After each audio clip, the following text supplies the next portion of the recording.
రేవంత్ రెడ్డి గారు మీరు రీవాల్యుయేషన్ గీవాల్యుయేషన్ కాదు, ఇక తప్పు అయిపోయింది, అడ్డంగా దొరికిపోయినా అనేది ఇలా క్లియర్ కనబడుతుంది.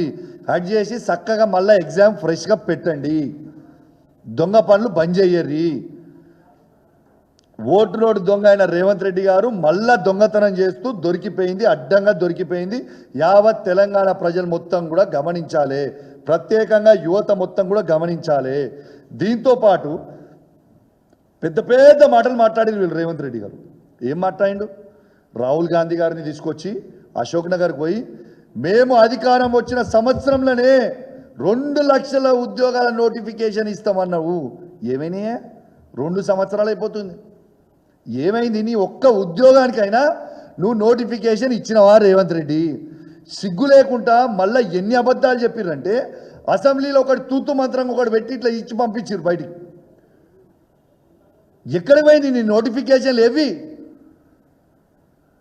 బాజాప్తలా మీరు సంతకాలు పెట్టి పేపర్ యాడ్లు ఇచ్చి గుళ్ళల ప్రమాణాలు చేసి మొత్తం చేసి పెట్టిర్రు. అశోక్ నగర్లో నిరుద్యోగ యువతని రెచ్చగొట్టిర్రు. రాహుల్ గాంధీ గారు మీరు పోయి సంవత్సరం లోపల 2 లక్షల ఉద్యోగాల నోటిఫికేషన్ ఇస్తామన్నారు.